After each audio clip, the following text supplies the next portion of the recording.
Em nome do Pai, do Filho e do Espírito Santo. Amém. Santo anjo do Senhor, meu zeloso guardador, se a ti me confio a piedade divina, sempre me rege, me guarde, governe, ilumine. Amém. Nossa Senhora da Penha, rogai por nós. Em nome do Pai, do Filho e do Espírito Santo. Amém. Muito bem, terceira noite de nosso estudo, e nós estamos então mais uma vez debruçados sobre a carta de São Paulo aos Filipenses, dando continuidade à nossa reflexão e à leitura da mesma carta. Então agora a gente vai para o versículo 12, ainda do capítulo 1, como eu disse ontem, não se aperreiem, tá certo? É assim mesmo o estudo bíblico, a gente vai progredindo conforme a vontade de Deus, verificando aquilo que é necessário para chegarmos a compreender o máximo possível do tema que nos é proposto. E então agora, capítulo 1, versículo 12. Para não perder tempo, vamos direto ao texto. Meus irmãos, escreve Paulo aos Filipenses, quero fazer-vos saber que os acontecimentos que me envolvem estão redundando em maior proveito do Evangelho. Quais são os eventos que envolvem o apóstolo? Eu já disse desde o primeiro dia que Paulo escreve essa carta preso. Ele é prisioneiro em algum lugar. E aí, nas conjecturas, a gente passa por Éfeso, pode ser Roma, a gente não sabe, de fato, aonde aconteceu essa prisão, na qual ele escreveu essa carta. O fato é que ele está preso. E o que ele está dizendo aqui, meus irmãos, tem tudo a ver com o que já vimos sobre o evento da conversão de Paulo e sobre a capacidade que Jesus lhe deu de ver o que é invisível. É por causa disso que a gente vai dar esse passo adiante agora, junto com o apóstolo. Do que o apóstolo então aqui está falando? Dos acontecimentos que o envolvem. É a prisão. Ele foi preso. Qual foi o crime? Sempre, em todos os casos, qual foi o grande crime do apóstolo Paulo? Crer em Jesus. Viver de acordo com o que aprendeu de Jesus. Colocar em prática na sua vida aquilo que é próprio da vida de Jesus. Não só os valores cristãos aqui estão acentuados, mas o próprio estilo de vida de Jesus aqui está apresentado. O que está em xeque aqui, o que está em questionamento é exatamente esse estilo de vida cristão que deixa o mundo de cabelo em pé. Porque o mundo não entende. Repare, nós estamos iniciando aqui junto, nesse período do apóstolo Paulo, junto com os outros apóstolos, estamos iniciando um processo de grande perseguição contra a igreja que vai durar 300 anos, inicialmente. E o que as pessoas estão começando a ver? Inclusive, aqueles que vão se tornando aos poucos cristãos, vendo os cristãos viverem no mundo e vão querendo se tornar cristãos também. Eles estão vendo o seguinte, a igreja é perseguida, a igreja não é bem-vinda em vários lugares. Os que se tornam cristãos, eles de fato serão instrumentos de perseguição ou objetivo de perseguição, e ainda assim eles vivem em paz, alegres e felizes. Que mistério é esse?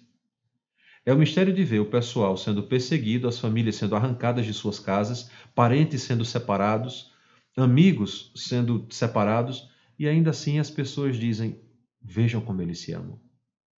Notem como eles têm algo diferente que nós não temos. Nós estamos buscando, tentando alcançar uma felicidade que parece que eles já alcançaram. Que eles têm em si essa felicidade nova. E nós vimos o que é. Os cristãos recebem a capacidade, o dom de ver o invisível. De saber que existe algo para além das coisas que neste mundo nos cercam, nos envolvem. E é isso que o apóstolo está dizendo.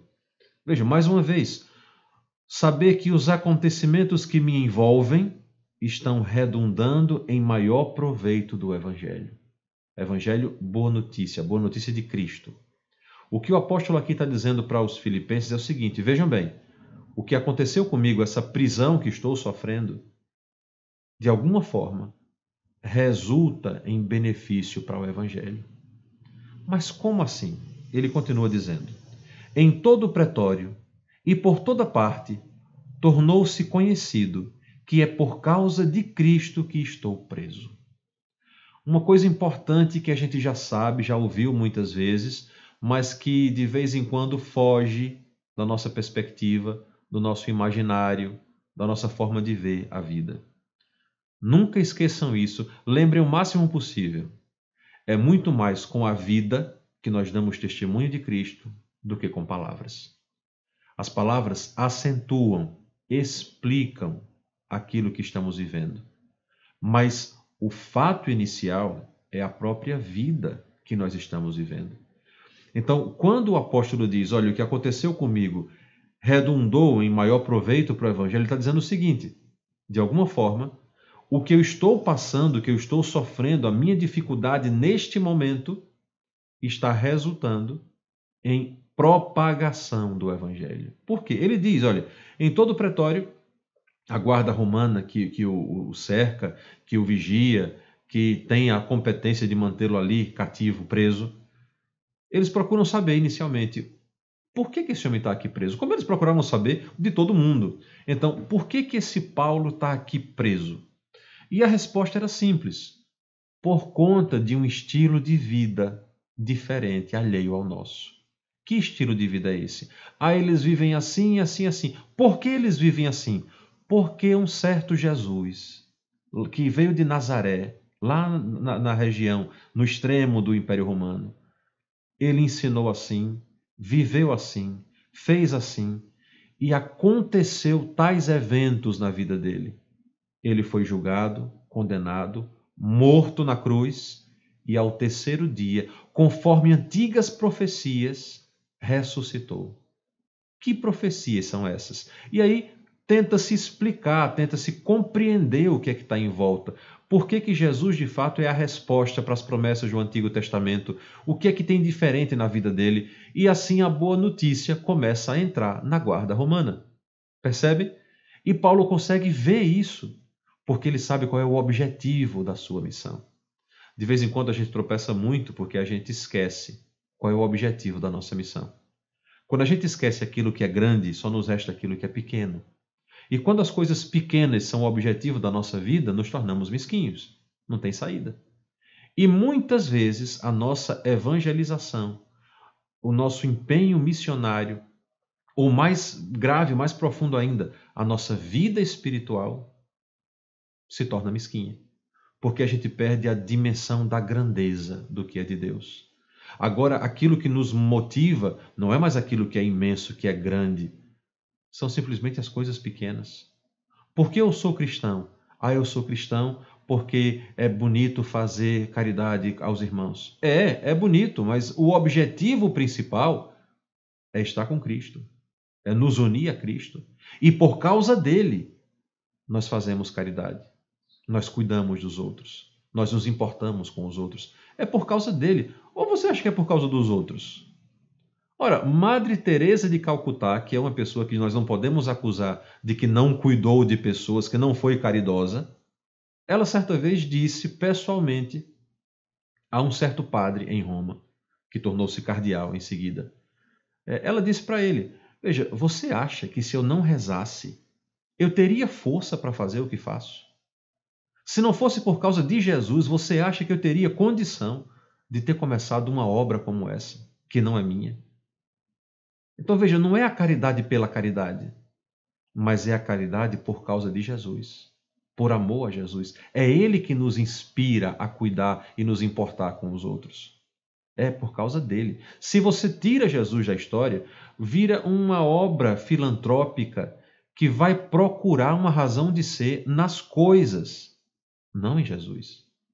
E quando a gente procura uma razão de ser nas coisas, nós estamos excluindo aquilo que é invisível. E é o que Paulo não está fazendo aqui. Paulo poderia tranquilamente, assim como eu ou você, numa situação como essa, dizer: acabou a minha vida. Olha o que eu ganhei por servir a Jesus. Tudo o que eu fiz foi tentar colocar na minha vida o que eu aprendi com esse Jesus. E agora chega nessa altura da minha vida, chega a essa altura, e vem o Império Romano, injustamente me prende, sem nenhum crime aparente me coloca aqui atrás das grades, e é isso que eu ganho, por ter feito tanto por Jesus, tanto pela fé. Mas ele fez o contrário. Ele diz, vejam bem, olhando o invisível, para aquilo que está mais além. O que é que eu vejo agora? Que o fato de eu estar aqui possibilitou ao Evangelho entrar, se infiltrar numa realidade, num tipo de sociedade impenetrável, como a guarda pretoriana, os soldados romanos.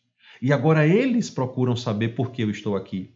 E procurando saber por que eu estou aqui, eles começam a descobrir a nossa fé em Jesus. E eles entram na nossa fé procurando sua lógica e se deparam com uma pessoa. É como ser alcançado no caminho de Damasco. Eles queriam só entender uma história e se encontraram com uma pessoa inesperada e se apaixonam por ela. É Jesus Cristo. Então, por isso o apóstolo vai dizer: redundou o que me envolve, redundou em maior proveito do Evangelho. É para isso que São Paulo colocou o pé na estrada. É para anunciar o Evangelho. Então, o resto é detalhe. Da mesma forma, a nossa vida, nós que somos chamados a contemplar, a ver, a perceber e crer no invisível. Qual é o nosso objetivo de vida? A gente fica tropeçando em tolice, como ontem, quando falei sobre o momento em que Pedro caminha sobre as águas. O impossível já aconteceu. Aí ele se importa com o que é possível e por isso afunda. De vez em quando, a nossa vida espiritual, ou nosso empenho missionário, ou a nossa evangelização, começa a encontrar grandes problemas por causa disso. Porque nós não estamos olhando para aquilo que realmente importa, que realmente interessa. Nós ficamos tropeçando nas coisas que compõem o cenário no qual devemos viver a nossa própria vida. Percebam, meus irmãos, que isso é para nós um grande desafio. Não é uma coisa fácil que eu estou dizendo, eu vou ter que ver o invisível. Mas, poxa vida, é invisível, como é que eu vou ver isso?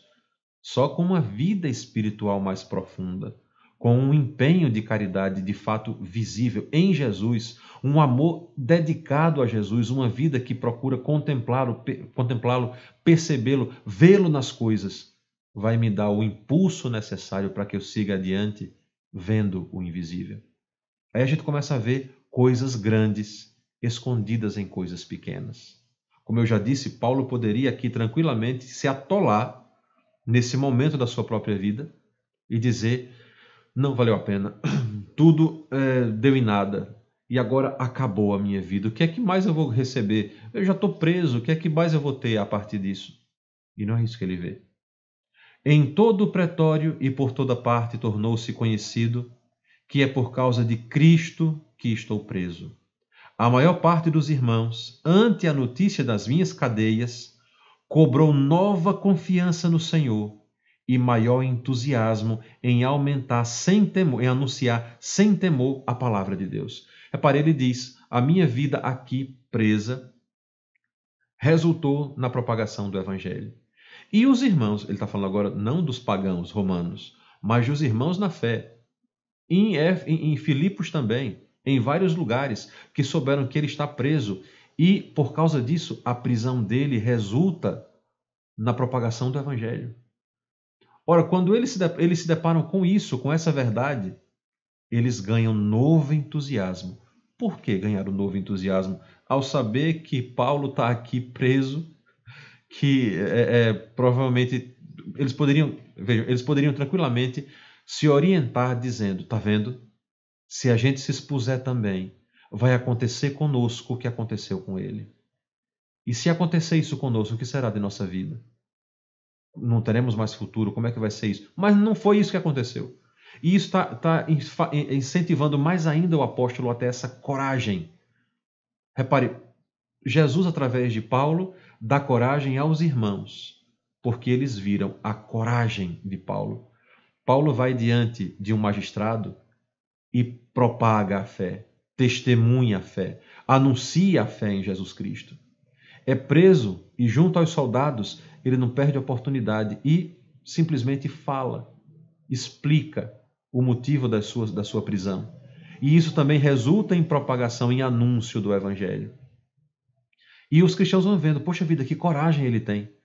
Essa coragem de se entregar, de se oferecer, de querer viver por causa de Jesus. Então, por causa disso, eles tiveram um novo entusiasmo para fazer o mesmo. Veja, Paulo não se poupa lá preso. Por que eu vou me poupar aqui? Então, veja, é a exemplo dele que eu também vivo. O nome disso na igreja é discipulado. Discipulado pode ser direto ou indireto, mas não existe um segmento na igreja sem discipulado. Cuidado com isso. Se você quer ser altamente original na igreja, eu serei a grande novidade na dinâmica da fé, no empenho missionário. Então, você não é mais católico. Porque, veja, a fé católica ela não é inventada, nem mesmo deduzida. A fé católica é aprendida, ela é passada de uma geração para outra. Repare que Paulo, que não estava com os 12 e nem conviveu com Jesus em nenhum momento de sua vida, Paulo não conheceu Jesus. O primeiro encontro de Paulo com Jesus vai ser no caminho de Damasco. Jesus já está ressuscitado e ali, de modo extraordinário, como já vimos, aparece para Paulo naquela luz. E ali começa a história de Paulo com Jesus, de Jesus com Paulo. É a partir daquele momento. Então ele não viu nada antes. Ele não conviveu com Jesus antes. Então como é que ele aprende a fé? Ele aprende a fé porque passam a fé para ele, porque dizem para ele como foi. Paulo foi evangelizado. Isso começou lá em Damasco. Ananias e os outros irmãos começaram a explicar para o apóstolo Paulo sobre a vida de Jesus. Quem é Jesus? O que ele disse, o que ele fez? E é por isso que São Paulo vai escrever aos Coríntios e vai dizer: assim como me foi passado, eu passo a vocês. Isso é dinâmica de discipulado. Eu me tornei discípulo de alguém e agora eu anuncio o que aprendi com esse alguém. E você, ouvindo de mim o que aprendi dos antepassados, vai se tornar discípulo do que estou dizendo, que liga você nessa corrente que vai até Jesus. Então não tem um elo de corrente autônomo. O elo de corrente autônomo joga no lixo, que ele não serve para nada. Ou ele está ligado à corrente, ou ele não serve para nada. Isso é discipulado.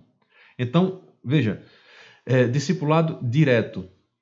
Tá, você está aí com o seu padre e você ouve do seu padre todos os domingos, em cada missa, em cada formação, você ouve dele os elementos da fé, o que lhe capacitam para a vivência da fé. Isso faz de você discípulo dele. Você está aprendendo com ele. Quanto mais discípulo você for, mais se assemelha seu estilo de vida à vida daquele que se coloca como seu mestre.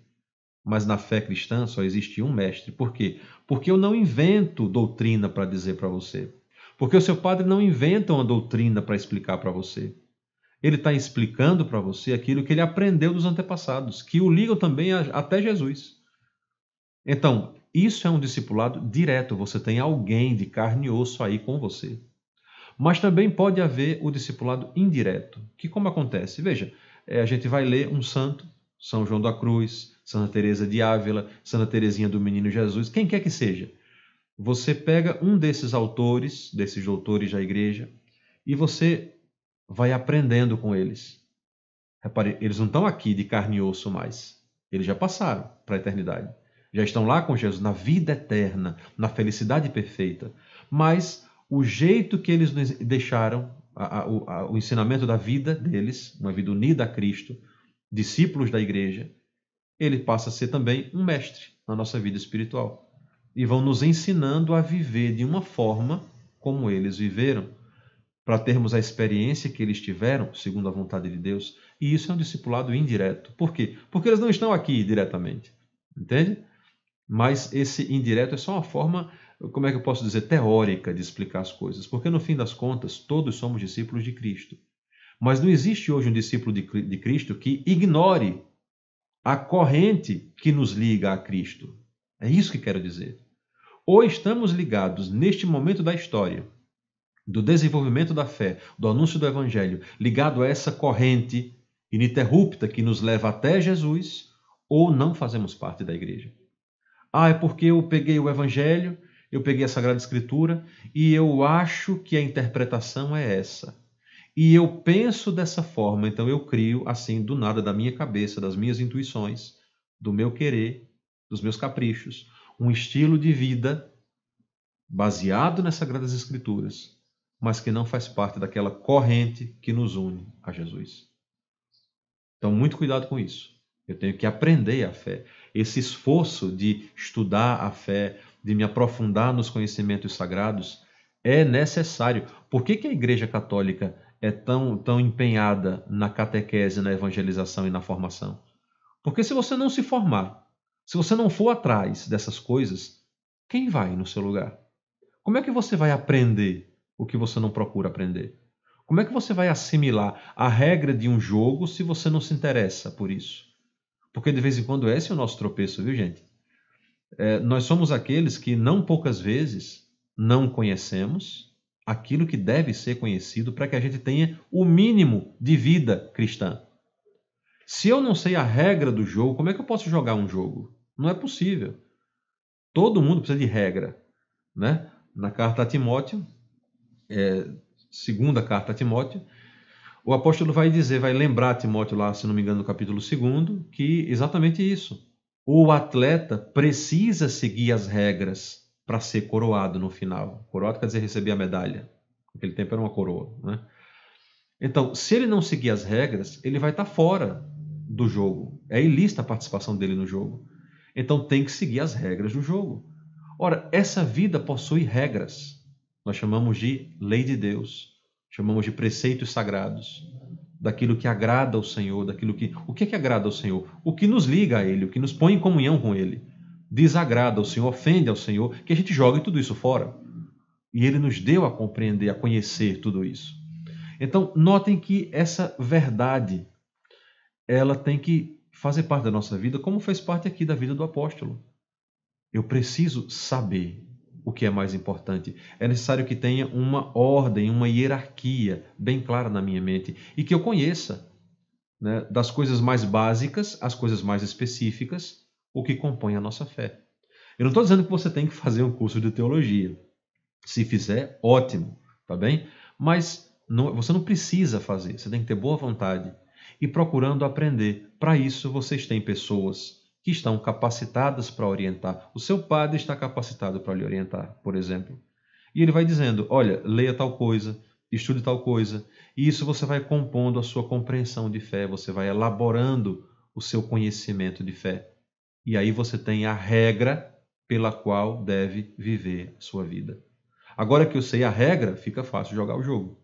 Então, muitas pessoas não estão sabendo ser cristãs, embora queiram e nominalmente sejam cristãs, elas não estão sabendo ser cristãs porque elas não conhecem as regras. O que é que me faz cristão de fato? O que é que coloca na minha vida aquilo que é próprio de Cristo? E a gente tem que parar para aprender bem essas coisas, tá bem?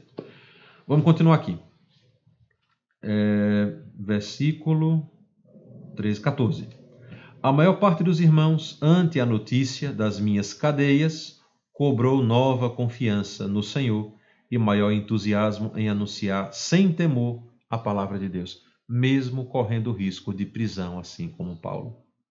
Deixa eu traduzir isso de uma forma bem simples, bem prática. É o seguinte: os irmãos viam a coragem do apóstolo e queriam imitar essa coragem.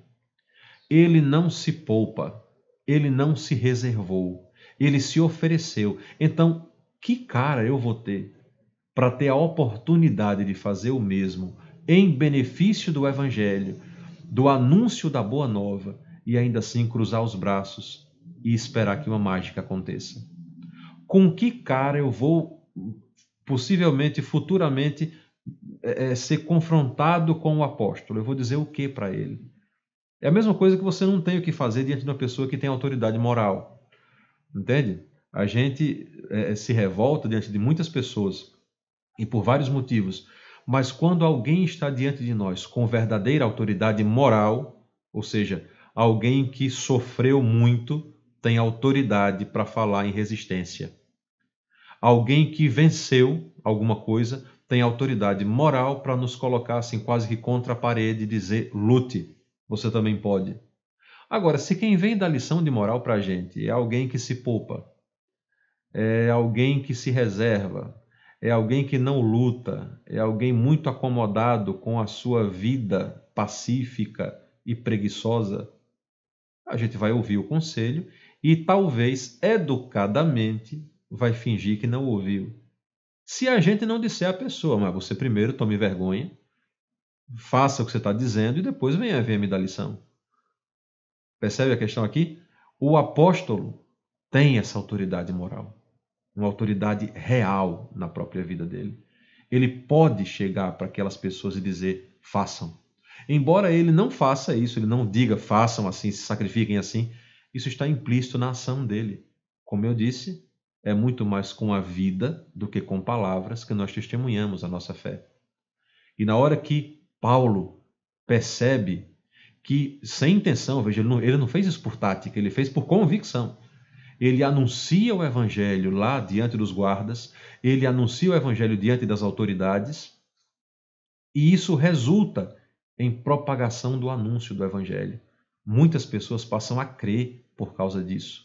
Aquele homem, para se poupar, poderia tranquilamente dizer, olhe, a partir de agora eu não falo mais desse Jesus, o resultado disso não foi bom, o que eu ganhei na vida foi só tragédia, já fui preso não sei quantas vezes, Paulo, e ainda assim vou continuar falando, não, chega para mim. Não foi isso. Foi exatamente o contrário. Eu não posso negar a verdade. Eu não posso trair aquele que se ofereceu por mim. Com que cara eu vou olhar para Jesus? Ele que morreu na cruz por mim, no dia do meu julgamento, e dizer para ele, Senhor, o Senhor me deu a oportunidade para te amar, para me sacrificar por ti, a exemplo do teu amor e do teu sacrifício. E eu me poupei, porque fui covarde, porque eu era frágil demais no meu interior, porque eu não tinha fortaleza suficiente. Fortaleza, traduzindo para nós no vocabulário atual, é coragem. Eu não tive coragem de crer na tua promessa, de esperar a tua ação, de estar certo de que isso que agora me acontece é, no fim das contas, um caminho para que eu me encontre com o Senhor. Vejam, com que cara nós vamos dizer a Jesus? Então Paulo pensa nisso, sente isso, decide isso e se oferece. Os irmãos veem Paulo se oferecer e dizem, nós também nos ofereceremos. E a notícia desse oferecimento geral é apresentada a Paulo e ele recebe tudo isso com alegria. Que coisa impressionante. Repare como Deus está fazendo, está conduzindo sua igreja. Em tempo de perseguição, fortaleza, firmeza, amor, caridade, testemunho. E isso resulta em muito mais evangelização, em muito mais conversões. E mais pessoas, mesmo em tempo de grande e severa perseguição, aderem a Jesus, passam a amar Jesus e o seu nome é glorificado. Essa é a alegria do apóstolo. Para isso eu estou aqui, para realizar essa obra de amor, para fazer alcançar a quem quer que seja, em qualquer lugar do mundo, essa obra de Cristo, que agora, através de nós, igreja, se desenvolve na história e pelo mundo afora. O apóstolo, então, deixa claríssimo com a sua vida que está alegre, porque isso está acontecendo. Então você tem uma tragédia na vida dele, ele está preso, e ainda assim você encontra nele uma profunda alegria. Por quê? Porque é masoquista? Não, porque vê o invisível. E essa visão transforma o seu interior, transforma a sua vida de dentro para fora. E essa transformação é, na verdade, magnanimidade, que é o universo, é a atmosfera da santidade. O que é magnanimidade? Veja, magnânimo é aquele que tem uma alma gigante, uma alma grande. Esse é o magnânimo, né? Magnanimidade, em grego, makrotimia, é um coração grande, né? que cabe tudo, ali onde cabe todas as coisas que Cristo apresenta. Inclusive, a alma ficou tão grande que agora, entre aspas, cabe Deus. Deus cabe na alma magnânima, no coração magnânimo. Deus cabe ali. E é isso que São Paulo está vendo e está se alegrando, não pelas dificuldades, mas porque vê o invisível para além das dificuldades e percebe que uma vontade de Deus está em andamento. Versículo 15. É verdade que alguns pregam Cristo por inveja a mim e por discórdia, mas outros o fazem com a melhor boa vontade. Vejam bem, o que é que o apóstolo está aqui querendo nos dizer com isso? é importante que a gente perceba esse detalhe aqui, porque ele tem muito a ver conosco, em nossos dias também. Melhor, em todos os tempos da igreja teve isso. É verdade que alguns pregam Cristo por inveja a mim. Já são as discórdias entre os irmãos. Vejam, meus irmãos, nós fazemos parte da igreja. Todos nós. E como é que você está neste momento na igreja? Primeira coisa, você espera da igreja o quê? Eu espero da igreja um ambiente de santidade, um ambiente onde as pessoas de fato são boas, onde o mal não entra, onde tudo está certo e assim por diante. Ok. Aí você entra na igreja. E como é que você está na igreja? Você corresponde exatamente ao que você espera da igreja? Você que é membro da igreja, notem bem, a questão é delicada. Você, como membro da igreja, você já está na igreja exatamente como você espera que a igreja seja? Ou ao contrário, você está na igreja esperando alcançar essa perfeição? Como é essa dinâmica sua em relação à igreja, entre você e a igreja? Porque eu digo para você, sem medo e digo assim, sem receio. Né? Sem medo, sem receio. O que é que acontece aí? É simples. Nós não somos o que esperamos da igreja. Nós queremos da igreja uma perfeição incrível. Aí a gente entra na igreja e cada um entra na igreja desse mesmo jeito, esperando grande coisa, mas não oferecendo grande coisa. E a gente começa a conviver uns com os outros, e nessa convivência a gente vai percebendo que, poxa vida, a igreja não é como eu pensava. A igreja não tem coisas tão perfeitas como eu queria. Por quê? Porque eu cheguei. Porque você entrou na igreja. Porque todo mundo que está na igreja neste momento, nesta igreja peregrina, está buscando a perfeição. Mas agora que eu vi a igreja, eu sei como a igreja é por dentro e eu estou percebendo que a igreja não é o que eu esperava. Mentira! Você não está conseguindo ver o invisível. Você está conseguindo ver as lutas da igreja peregrina neste mundo, mas existe na igreja o que você espera dela. Olha a vida dos santos. Olha a vida de Cristo. Olhe quem é Jesus, o que ele fez com os santos. E aí você vai perceber que sim, existe na igreja aquela perfeição que quase instintivamente você espera dela. Existe na igreja. Mas nós ainda estamos a caminho. Nós aqui agora estamos a caminho. Então, exigir da igreja peregrina a perfeição da igreja triunfante, aquela que está no céu, é exigir que eu, você e todos os outros, a partir de agora, sejamos santos e perfeitos, imaculados. Isso não nos é possível. É possível para você? Ou você ainda está lutando? Então, vejam bem, sejamos coerentes. A igreja tem a perfeição que nós esperamos dela, mas essa perfeição, para nós, ainda é um objetivo, porque estamos a caminho. Mas outros já alcançaram essa perfeição. Então o caminho é esse. Vocês acham que a igreja no tempo de Santa Teresinha, por exemplo, era um ambiente perfeito como o céu? Não, meus irmãos. Ela enfrentou as mesmas mesquinharias que enfrentamos agora, as mesmas dificuldades que temos agora, claro, guardadas as proporções e a diferença dos tempos, das épocas, dos desafios de cada época, mas no fim das contas é a mesma miséria humana. E ela conseguiu alcançar o objetivo. Ela olhou para o invisível e deixou-se modelar por esse Jesus eterno e todo-poderoso, que aos poucos foi fazendo da vida dela o que ele quis, como ele quis, do jeito que ele esperou. E ela permitiu tudo isso. Então, veja, não use a desculpa de que a igreja não é o que eu esperava, de que você não sabe o que está por trás das coisas. Desculpas, desculpas, desculpas. Não corresponde ao objetivo principal. O objetivo é, embora estejamos passando por tantas dificuldades, olhemos o invisível. Nossa visão tem que estar para além do que é visível. Se eu for parar em você, se todo o meu empenho na igreja espera de você uma recompensa, eu não vou ficar mais na igreja. Eu vou me decepcionar com todo mundo, porque você pode me decepcionar. Percebe?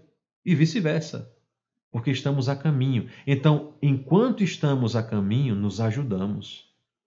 E a ajuda principal é chamar a atenção do outro. Não, ei, olhe para Jesus. Não olhe para as ondas. Não se amedronte com o vento, com as dificuldades, com as ameaças. Olhe para Jesus. Mas dificuldades na igreja sempre existiram e sempre existirão até que ele venha, ou até que a gente passe desse mundo para a eternidade. Na igreja, perdão, na igreja triunfante, lá no céu, não tem mais essas coisas. Lá é a igreja perfeita. A igreja, atenção, é muito mais lá do que aqui. Cada geração vai passando desta igreja peregrina e vai entrando na igreja militante, com a graça de Deus, claro, e vai entrando na igreja militante. Então a igreja, depois desses anos todos, esses séculos todos, esses milênios, a igreja é muito mais lá do que aqui. E é muito mais lá do que aqui, não só porque os cristãos estão entrando lá, mas é muito mais lá do que aqui porque Deus Todo-Poderoso preside o seu reino do seu trono de glória na eternidade. É muito mais lá do que aqui. Agora, no meio dessa confusão, dessa dificuldade toda que a gente está vivendo e que faz você desmotivado em relação à sua fé, em relação à igreja, cheio de dúvidas, meio aqui, meio assim, como é que eu posso dizer, sem força, sem ânimo mesmo de seguir adiante, mesmo diante de tudo isso, você vai olhando para a igreja, poxa vida, um problema aqui, outro lá, e um escândalo e tal, tal, e você vai vendo tudo isso e você para e faz uma simples pergunta: mas aonde eu encontro exemplos de santidade que valem a pena? Tudo bem, por causa de nós podemos encontrar nessa igreja peregrina grandes dificuldades, grandes desafios.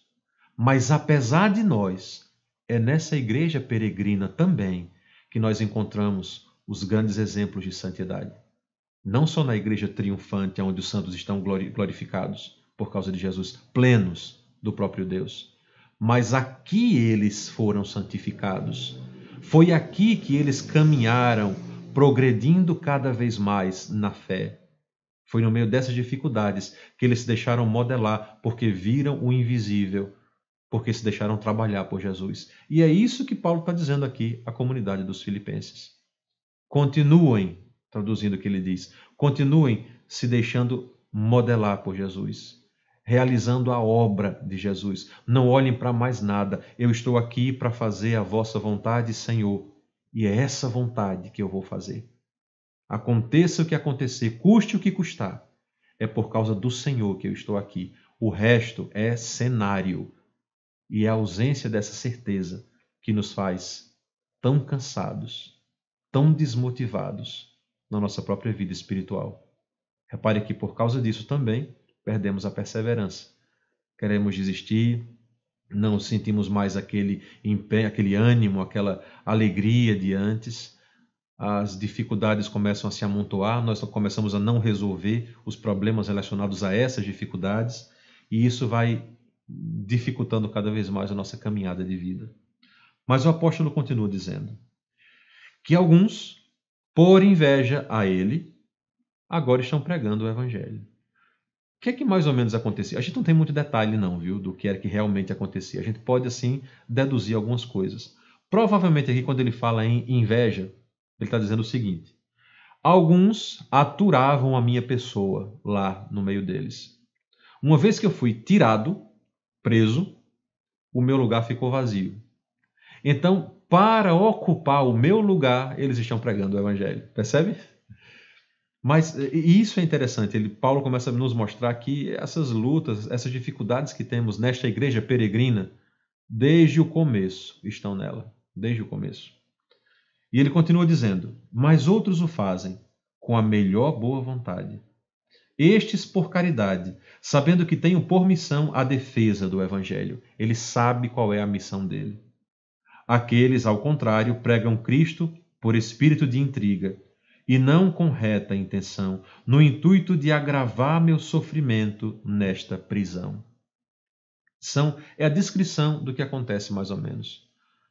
Um grupo contra o outro, uma pessoa semeando joio no meio do trigo, tentando acabar com o empenho missionário de uma obra, porque eu não gosto do coordenador, porque eu não gosto do padre, porque eu não gosto do bispo.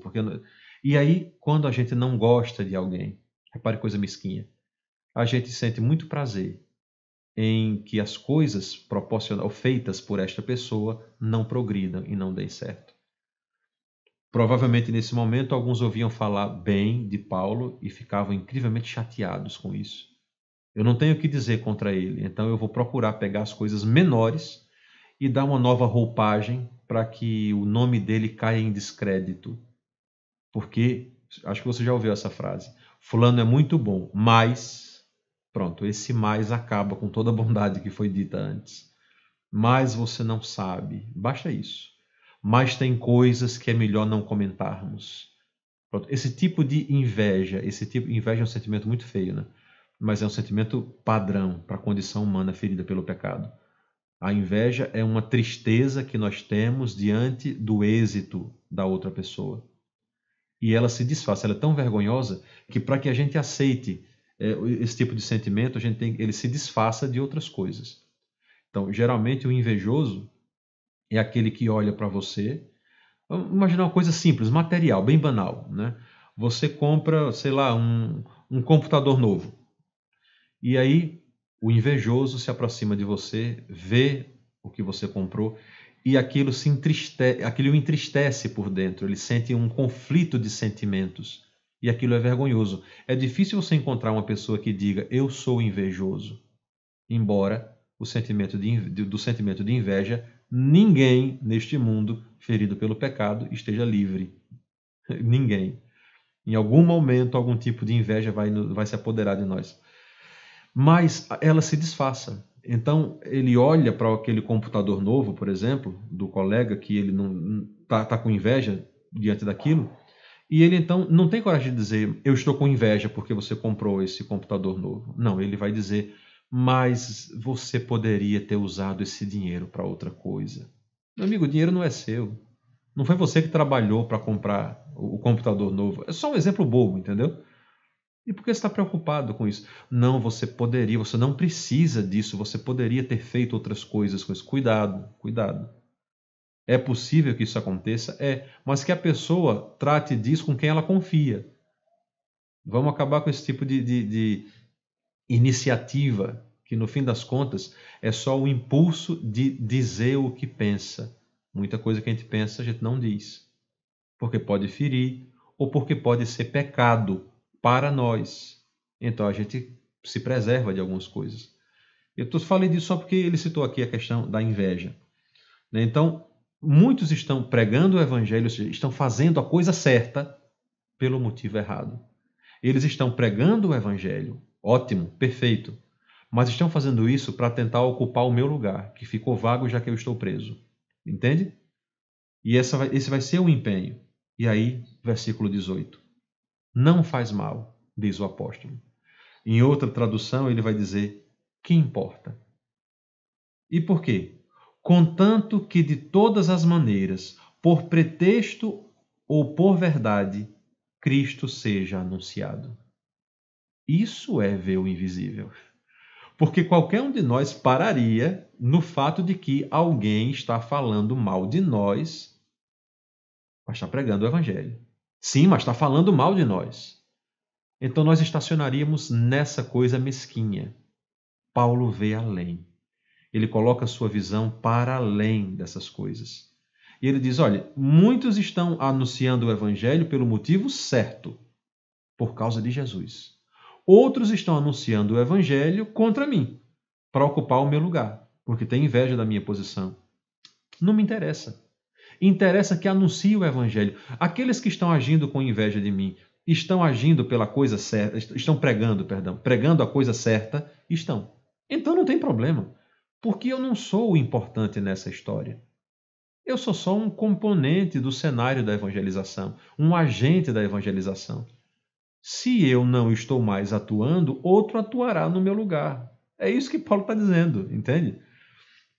Ele está focando a atenção no que realmente importa. Há uma tentação de nos fixar nessas coisas pequenas, de nos estacionar ali. Aí o apóstolo vai e diz, não precisa. Cristo está sendo anunciado. Notem, meus irmãos, como de vez em quando acontece isso. No CCC, por exemplo. Eu sei que pessoas que não são da família CCC podem estar assistindo, então não vou revelar aquilo que não pode ser dito. né? Mas, veja, a coordenação está lá atuando e tem que compor todo o encontro. Tem todos aqueles passos, os métodos que devem ser apresentados e tal, e nunca sai como a gente pensou. As coisas saem mais ou menos como planejado, mas nunca sai como a gente pensou. A gente tem duas alternativas. Diante do que fugiu do controle, a gente olha o resultado. E observando esse resultado, nós podemos então perguntar: atingimos o resultado? Cristo foi anunciado? O objetivo de fato foi atingido? Se a resposta é sim, esqueça o restante. Porque de vez em quando a gente fica muito chateado porque não fizeram do jeito que eu tinha dito. Veja, o objetivo é que cheguemos no número 10. Mas aí você diz, tem que fazer a soma 5 mais 5. Ok. E se for 5 mais 5 mais 2,5 mais 2,5, também não será 10? Não, mas não foi assim, não é assim que tem que fazer. Por que não é assim que tem que fazer? O objetivo é chegar no número 10. Então, a forma como isso vai ser feito, seja mais flexível. Encaminhe, oriente, mostre pela experiência como é mais fácil, mas fugiu do seu controle, não fique procurando colocar 5 mais 5. Olhe para o resultado. Se o resultado foi 9, deu errado. Mas se o resultado foi 10, que importa? É o que Paulo está dizendo. Acontece uma celebração, deixa eu falar um pouco da minha raça, né? Nós padres. Acontece uma celebração e as coisas começam a dar errado na hora da missa. E aí o microfone tem microfonia o tempo todo, e o grupo de canto está desafinando, e a música foi errada, e o coroinha não trouxe o material na hora certa, e aquela confusão vai se amontoando, e no fim das contas a gente se angustia, porque tudo não saiu como tinha que sair. Não, a gente não precisa se angustiar por causa disso. A gente tem que orientar para que da próxima vez esses erros não se repitam. Mas não é motivo de tirar o ânimo do celebrante.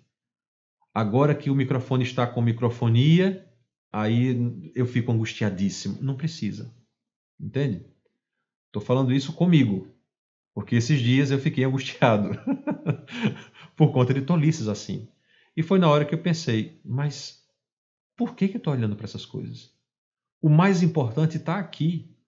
A palavra a ser anunciada, o rito a ser seguido, a Eucaristia a ser consagrada, a comunhão dos fiéis. É o Senhor que preside tudo. E se aconteceram essas coisas, perdão, Senhor. Foi falha minha também.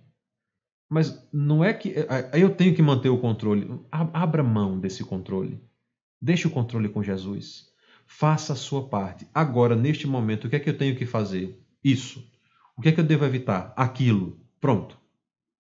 Comece a operar assim em sua vida. E a glória é de Jesus. A Ele toda a honra, todo o poder e toda a glória pelos séculos dos séculos. Não a nós, a Ele. Então nós somos um detalhe. Você vai fazer uma pregação e aí você vai lá e se prepara e você faz tudo e de repente saiu tudo errado. Errado como? Não era como eu queria que saísse. Bom, mas você sabe se assim poderia fazer? Se assim Cristo queria que fosse? No fim das contas, interessante, quantas vezes eu já fiz pregações em que, para mim, na minha exigência, né, eu saí dizendo, meu Deus, que porcaria, entende? Que eu devia ter vergonha de fazer uma pregação dessa. E geralmente alguém chega para mim e diz, sou padre, o que o senhor disse me tocou tanto. O senhor não sabe, era aquela resposta que eu precisava, padre. E isso nos desconcerta. Porque é Cristo mostrando que de fato nós somos instrumentos de Cristo. Nós devemos fazer aquilo que Cristo quer que façamos, não dizer a Cristo o que ele deve fazer. Então, mas eu me preparei, estudei tanto e quando cheguei lá, não saiu nada do que eu tinha pensado, mas saiu o que Cristo quis. E você queria compor um tratado teológico para encantar tantas pessoas, e Cristo queria só que você dissesse às pessoas, amem-me. Só isso. E aí, com palavras simples, de um jeito não tão bem elaborado, você, ou melhor, Cristo consegue dizer através de você que ele tem que ser amado. E dali alguém se levanta com real intenção de amar Jesus. E o objetivo da pregação foi alcançado.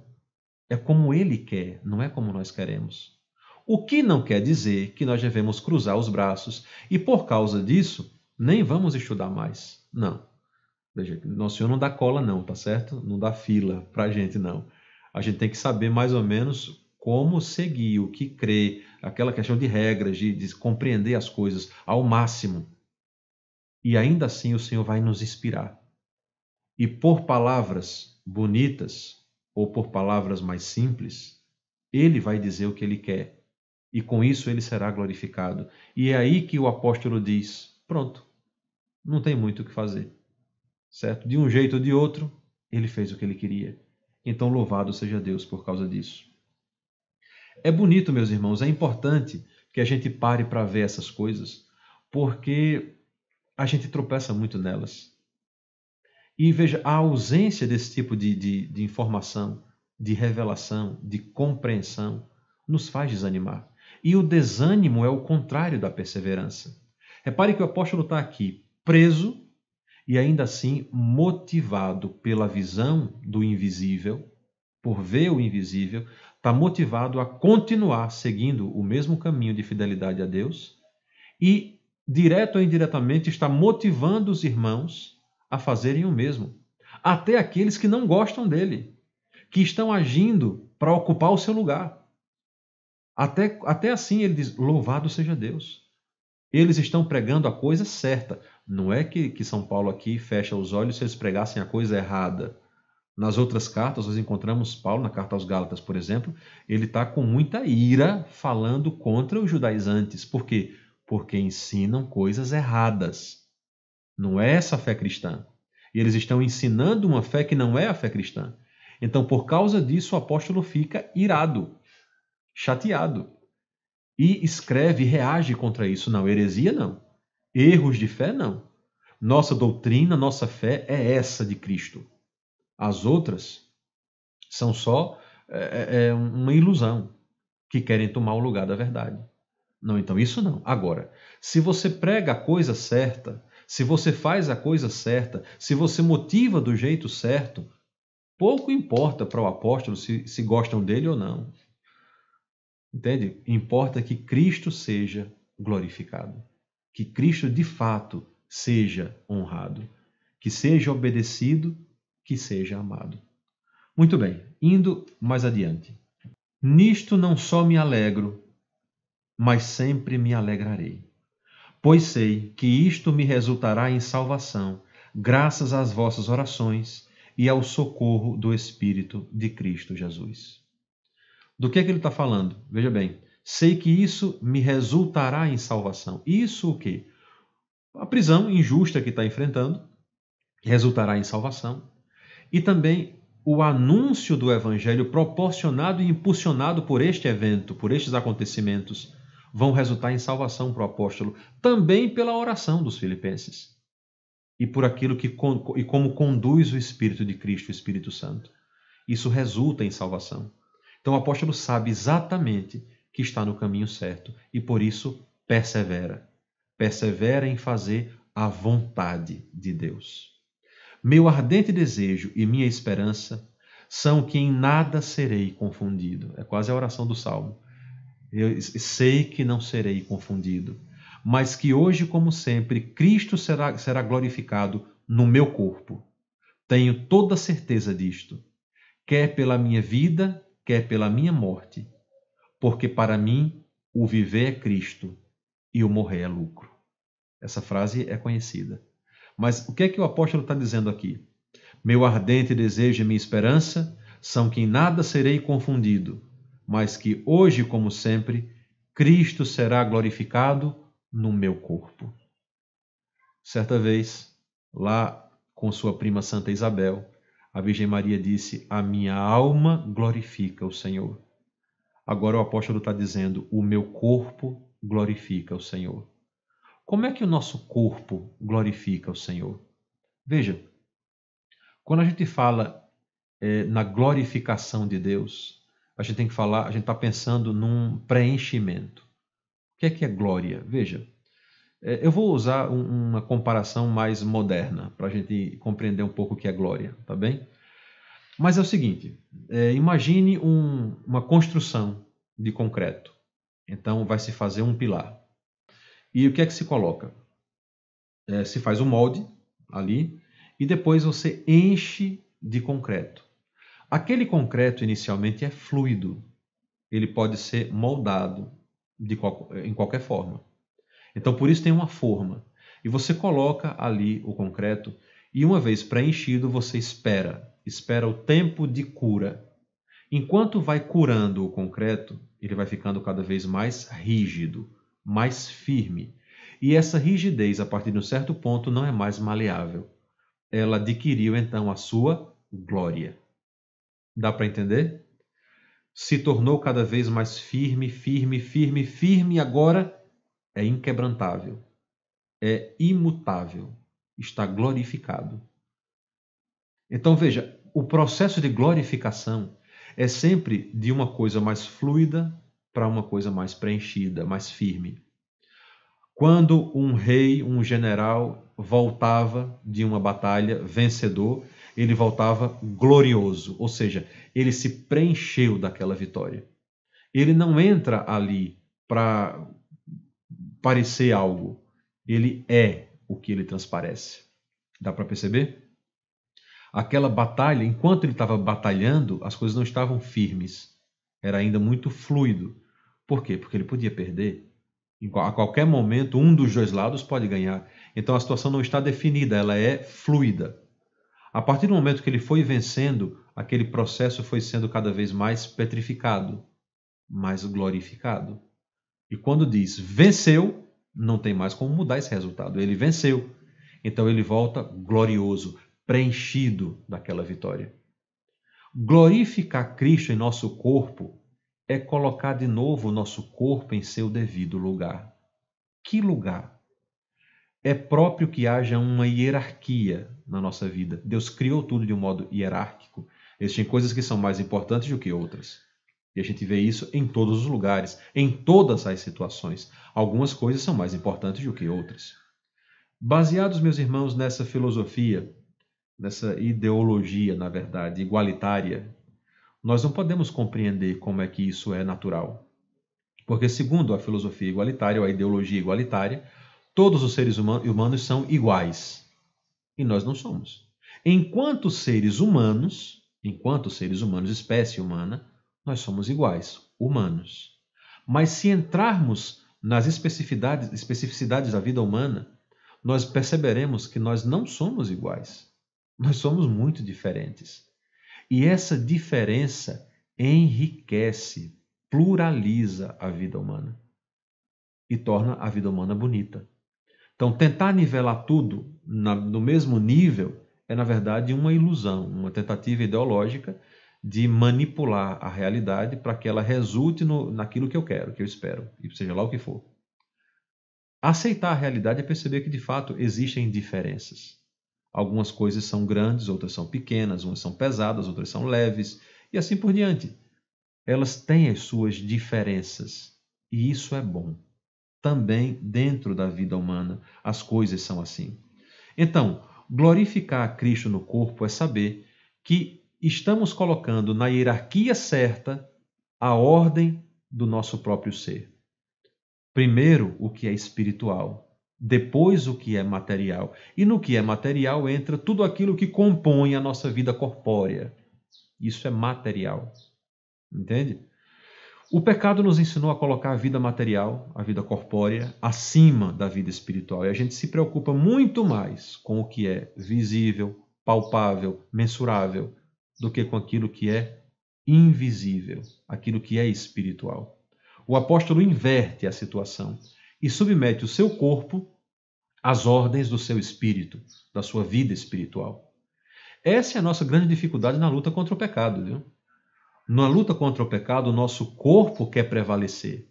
As necessidades, os instintos, os sentimentos que são do corpo querem prevalecer aos impulsos espirituais. e as normas espirituais que regram a vida. E nós permitimos que isso aconteça. Então, a nossa consciência diz uma coisa, o nosso corpo diz outra. Quem ganha, na maioria dos casos, numa vida não espiritual, quem ganha é o corpo. Mas quando a gente luta para colocar as coisas em ordem, né, na hierarquia certa, o que é espiritual tem que prevalecer, porque é mais importante, tem mais dignidade. Percebe? E o que Paulo está dizendo é o seguinte: o meu corpo glorifica o Senhor. Por quê? Porque as batalhas que eu tenho travado, batalhas espirituais que eu tenho travado, e aquelas que agora me envolvem nesse momento, essas também, nelas todas, Cristo é glorificado. A minha vida é vivida por causa dele, para que ele seja glorificado. Ele é a razão, o principal da nossa vida. Então, o apóstolo está dizendo isso com clareza, sem medo. Cristo é glorificado no meu corpo, porque para mim, para mim, o viver é Cristo e o morrer é lucro. Repare, a lógica de Paulo é muito clara e bonita, e até assim uma coisa bem radical. O que significa dizer viver é Cristo? Quer dizer o seguinte: eu não vivo para mim, eu vivo para Ele. Ele dirá daqui a pouco isso.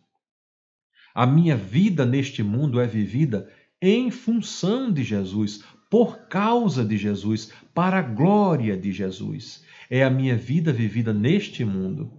E se ela é vivida assim, o meu lucro, a minha recompensa está para além da morte. Então, morrer é lucro por isso. Porque eu vou para Cristo, porque eu estarei com Ele, em comunhão com Ele eternamente. E, meus irmãos, esse é o empenho da nossa vida.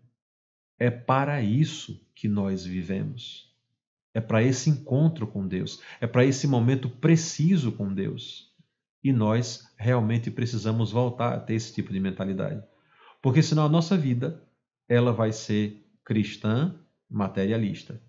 Está na moda o cristão materialista, viu? Com a teologia da prosperidade, por exemplo, a teologia da recompensa divina, material.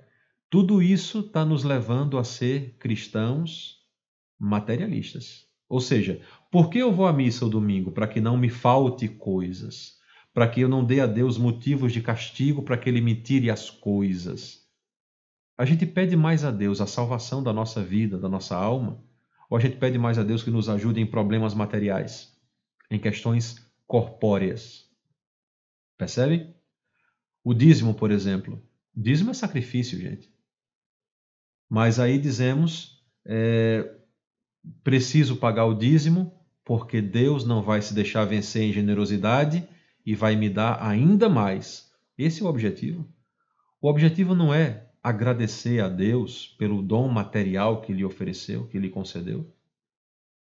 É importante que a gente olhe as coisas como elas são, porque dízimo é um ato de sacrifício. Você, para contribuir com o seu dízimo na sua igreja, na sua paróquia, você tem que abrir mão de alguma coisa.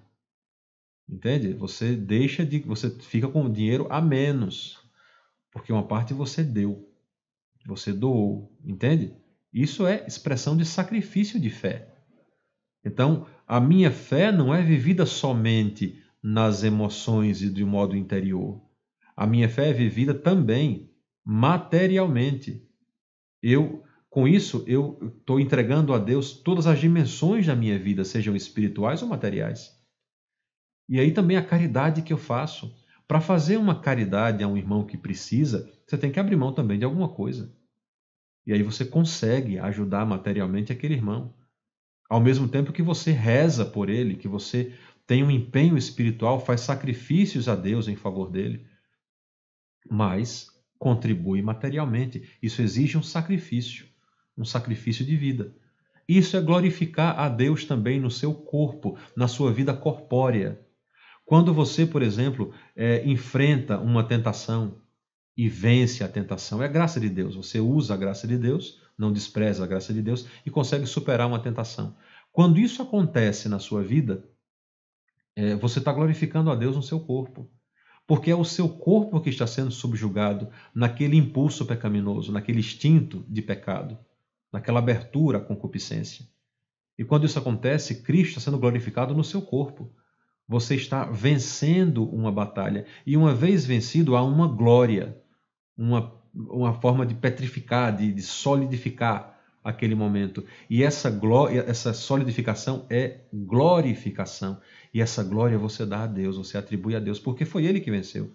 Ele deu a graça. Sem a graça, nenhum dos nossos esforços consegue o êxito. Então Ele concede a graça e a gente consegue exatamente aquilo que Ele quis que a gente conseguisse, desde o primeiro momento. Mas, se o viver no corpo é útil para o meu trabalho, não sei o que devo preferir. Sinto-me pressionado dos dois lados. Por uma parte, desejaria desprender-me para estar com Cristo, o que seria imensamente melhor. Mas, por outra parte, continuar a viver é mais necessário por causa de vós. Persuadido disso, sei que ficarei e continuarei com todos vós para proveito vosso e consolação da vossa fé. Assim, minha volta para junto de vós vos dará um novo motivo de alegria em Cristo Jesus. Resumindo, o apóstolo está dizendo, veja, o meu desejo era partir logo para estar com Cristo.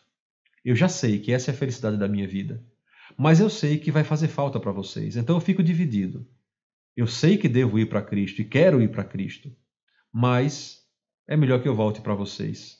Porque voltando para vocês, vocês perceberão que este meu empenho, que essa minha luta, que essa minha fidelidade a Deus, vendo o que está mais além, vendo o invisível, é para vós proveitoso. De que forma? Simples. Vocês estão vendo que nenhuma luta é em vão. De fato, eu voltei para vocês. Daqui eu podia partir para estar com Cristo, mas eu voltei para vocês. Então, com isso vocês vão saber que vale a pena lutar por Jesus.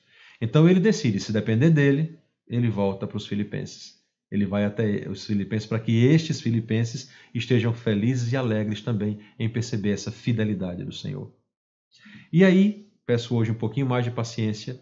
Sei que os outros dias foram mais breves, mas vamos descontar agora. Não, é só um pouquinho a mais, tá bem? Versículo 27. Cumpre somente que vos mostreis em vosso proceder dignos do Evangelho de Cristo. Continuem assim, vivendo uma vida digna do Evangelho de Jesus. O que é viver uma vida digna do Evangelho de Cristo? É obedecer à palavra do Senhor. É colocar em prática aquilo que o Senhor nos pediu. É viver como o Senhor quer que vivamos. Isso é viver uma vida digna do Evangelho. Digna da Boa Nova. A Boa Nova nos produz um sentimento, não é só sentimento, mas nos produz uma verdadeira alegria. Então ele quer dizer isso, viva dessa forma. Repare como ele continua dizendo. Quer que eu vá ter convosco, quer que permaneça ausente, desejo ouvir que estáis firmes, em um só espírito, lutando unanimemente pela fé do Evangelho. Lutando unanimemente pela fé do Evangelho. Aí você diz, espera aí, padre. O senhor disse que a comunidade estava dividida, que é uma coisa muito comum na nossa caminhada, essa divisão da comunidade. E por que ele fala agora em unanimidade? Notem, lutando unanimemente pela fé do Evangelho, para que essa fé do Evangelho esteja viva. Isso quer dizer o seguinte, veja, os outros estavam pregando Jesus por motivos errados, mas estavam pregando Jesus. Outros, alguns por motivos certos. Eles dois estão lutando pela fé do Evangelho. Estão unânimes nisso, embora as picuinhas entre eles existam. Então, Paulo está querendo dizer isso. Olha, tentem o máximo possível superar essas dificuldades, essas picuinhas, essas divisões, essas invejas, essas chateações todas, elas não produzem coisas boas, só dificultam a nossa fé e a vivência de nossa fé. Então, vamos tentar superar isso. E cada um procura superar em si isso. Senão vira uma luta de julgamento. Fulano é isso, ciclano é aquilo outro. Tá, e você é o quê? A gente sempre procura adjetivar os outros de alguma coisa. E nós somos o quê? Então, cada um tem que lutar consigo contra esses defeitos. Então, usando o próprio exemplo dado pela carta aos Filipenses. Padre, eu estou com inveja, o que é que eu faço? Primeira coisa, reze. Peça a Deus que afugente este sentimento mesquinho da sua vida. Porque qual é o contrário da magnanimidade? É a pusilanimidade. O magnânimo tem uma alma grande, o pusilânime tem uma alma mesquinha, pequena, cheia de picuinhas. As coisas pequenas são as coisas maiores na vida dele. Então sempre dá atenção a coisas que são inúteis. E veja, quando a gente vive dessa forma, a gente começa a infernizar a vida dos outros. Porque a gente não consegue valorizar o mínimo do positivo que a pessoa faz. A gente só consegue supervalorizar os aspectos negativos que compõem a caminhada da pessoa. Então aquele mais, né, fulano é bom, mas esse mais sempre vai prevalecer. A gente sempre vai dar mais ênfase ao negativo. E nós tendemos a isso. O apóstolo está exortando a comunidade para que viva de acordo com o Evangelho. Jesus em algum momento foi pusilânime. Em algum momento ele foi mesquinho.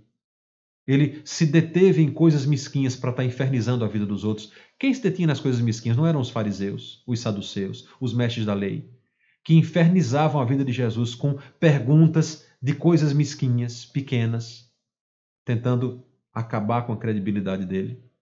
Mas Jesus sempre via coisas maiores.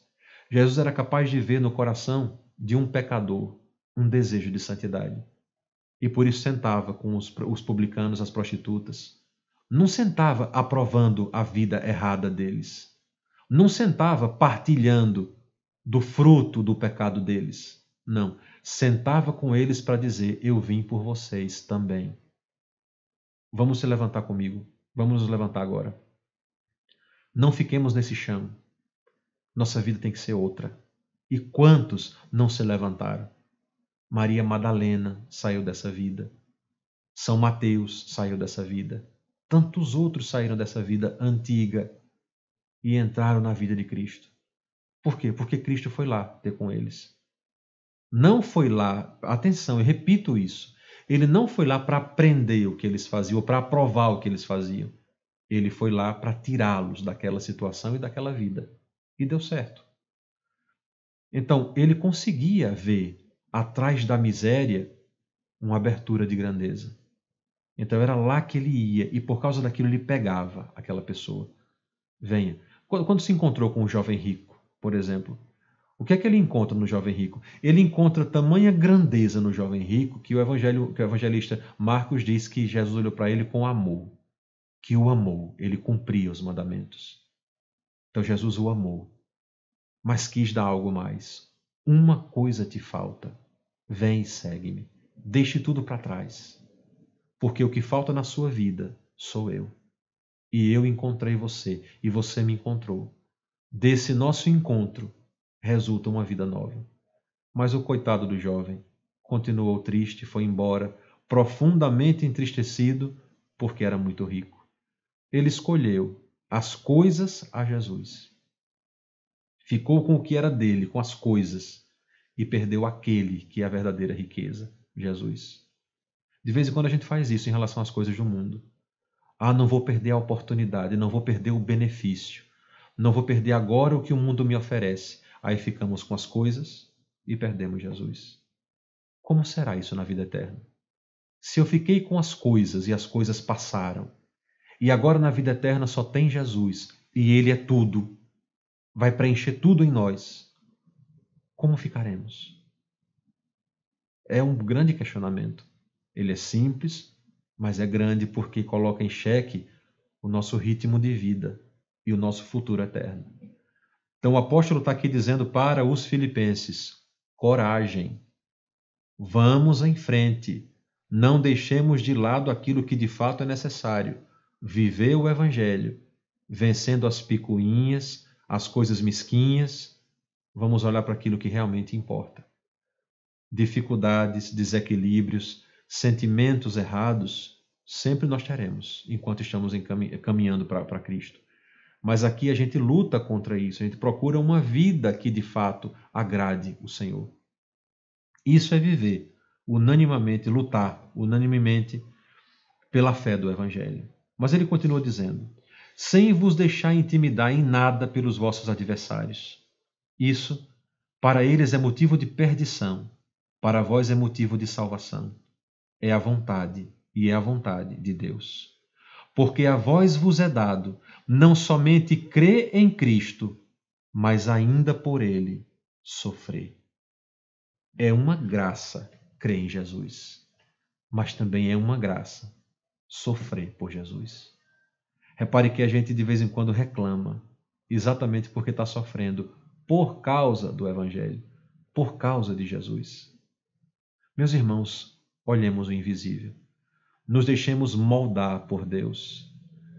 O que é que Deus está moldando em nós? Santificação, santidade verdadeira. Eu me preocupo com as coisas de Deus, Deus se preocupa com as minhas. Eu cuido das coisas de Deus, Deus cuida das minhas. A oração que enfatizei ontem é exatamente isso. Eu me preocupo com o que é de Deus, eu me detenho no que é de Deus, eu me ocupo no que é de Deus, e Deus vai trabalhar na minha vida. E esse trabalho de Deus é grandiosíssimo na caminhada. Porque, veja, eu posso fazer pouco, mas Deus pode fazer tudo. Então, quando Ele faz tudo, o beneficiado sou eu. E Paulo deixa isso muito claro.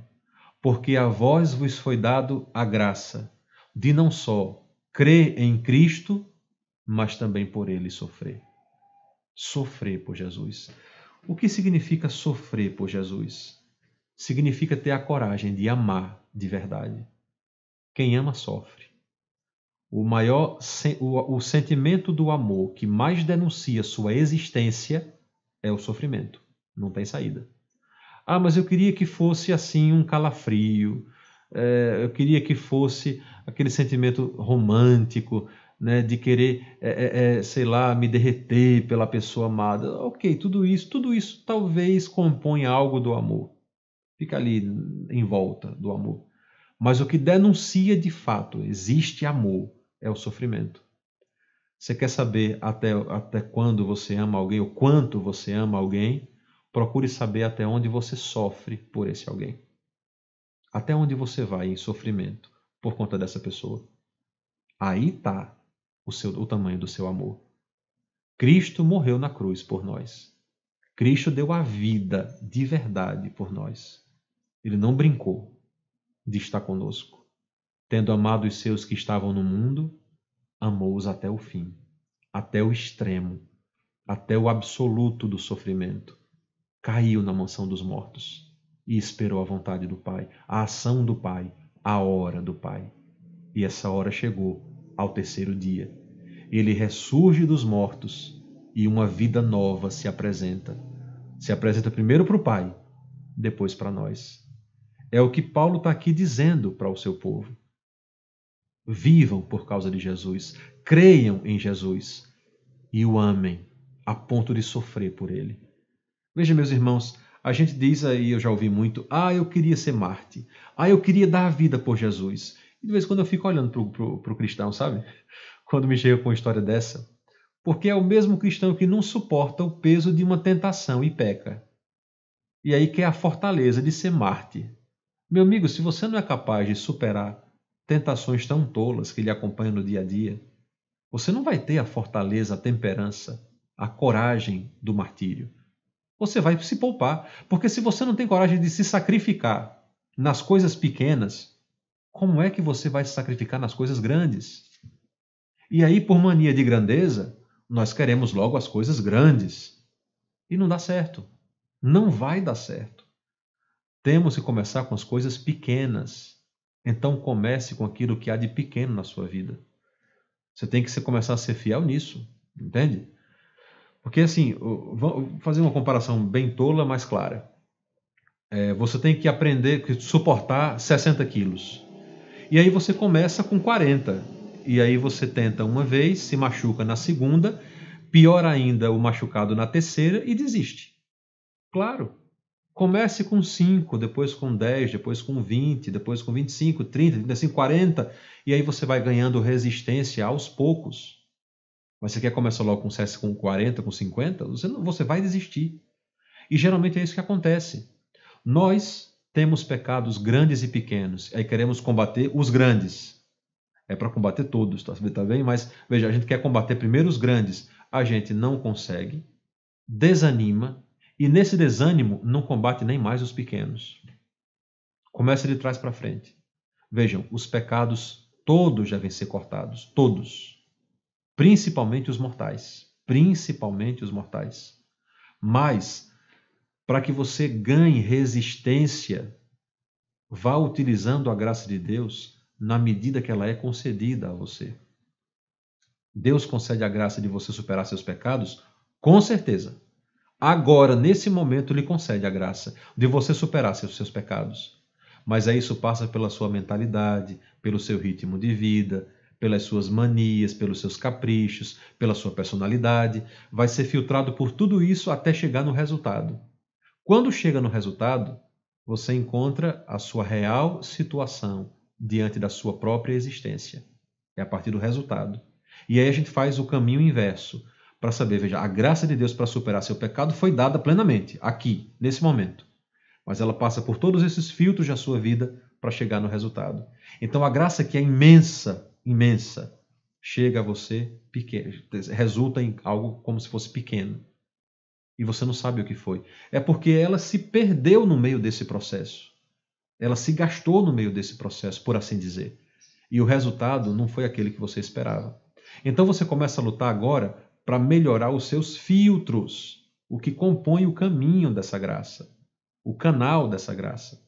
E aí você começa a tratar essas coisas. É nessa luta aqui que eu falei, primeiro as coisas pequenas, para depois chegar nas coisas grandes. Entende? Não é em relação ao pecado. O pecado tem que ser cortado completamente, todo ele. Qualquer tipo de pecado, grande ou pequeno, principalmente os mortais, porque são os pecados mortais que nos levam para o inferno, viu? Então, principalmente os mortais. Mas essa luta tem que ser feita aqui nesse caminho interno. O problema não é a graça de Deus que está insuficiente. A graça de Deus é suficiente.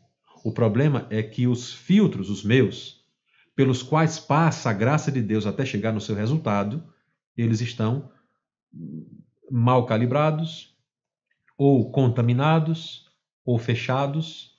Isso vai impedindo o processo da santificação da minha vida. Então a gente começa do que é menor para o que é maior, dentro da limpeza desses filtros, para ir conseguindo ter resistência suficiente para superar tudo aquilo que em nós será uma luta, um processo que vai nos levar ao crescimento espiritual e completo da nossa vida, tá bem?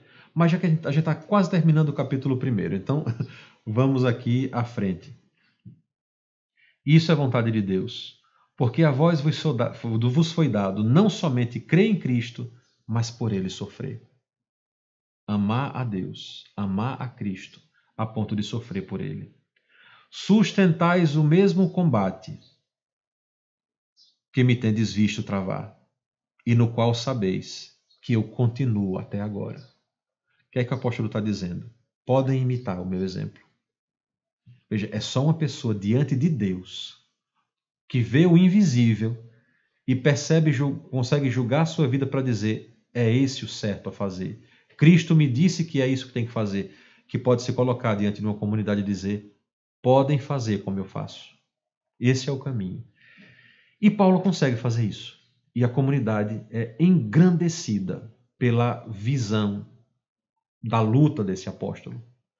Paulo vê o invisível, a comunidade vê Paulo, imita Paulo, que resulta naquilo que Paulo viu no mundo invisível.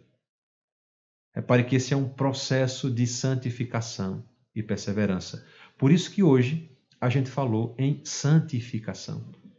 Tudo isso é um processo no qual Deus nos santifica.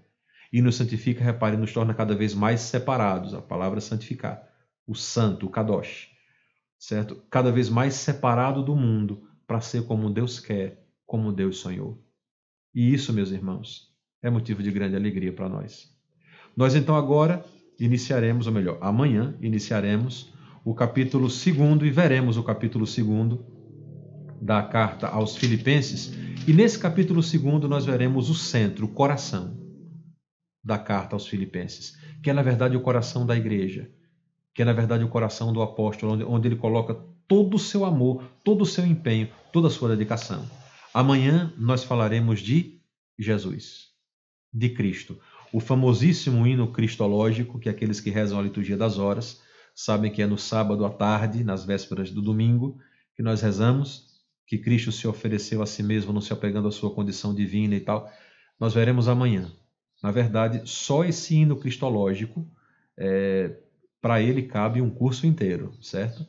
Aqui está concentrado, quase como um buraco negro no universo, viu? Ou seja, é um trecho pequeno, mas que é tão denso que atrai para si tudo que está em volta.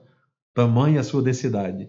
Esse é o hino cristológico da carta aos Filipenses, capítulo 2, que a gente vai tratar amanhã. Então, amanhã a gente vai ver basicamente Jesus. Aqui na visão de Paulo, na perseverança da fé, junto à sua comunidade mais querida, assim podemos dizer, que são os filipenses. Enquanto isso, a gente reza e vai aprendendo de Deus os mistérios da sua graça. Peça a Deus a graça de uma verdadeira santificação. Peça a Deus a graça de superar em você tudo aquilo que lhe afasta de Deus, de aprimorar os seus filtros pelos quais passa a graça de Deus. Peça a Deus para você, para sua família, para quem você ama, para quem ama você e também para quem não ama você, quem você não ama. A graça de uma verdadeira vida cristã, que não seja somente feita de intenção, mas que seja na prática colocada como vida. Porque é isso que Jesus quer. Jesus não nos quer salvar somente intencionalmente, né, só por intenção. Ele quer nos salvar de verdade. E para isso é necessário que o todo de nossa vida esteja também à disposição dele. Que o Senhor abençoe sua vida, sua caminhada, que fortaleça cada vez mais a sua vida espiritual, lhe dê a fortaleza, a coragem, para que aceite a graça de Deus que vem santificar a sua vida a cada instante, a cada momento. Ave Maria, cheia de graça, o Senhor é convosco. Bendita sois vós entre as mulheres, e bendito é o fruto do vosso ventre, Jesus. Santa Maria, Mãe de Deus, rogai por nós, pecadores, agora e na hora de nossa morte. Amém. O Senhor esteja convosco. Abençoe-vos Deus Todo-Poderoso, Pai e Filho e Espírito Santo. Amém.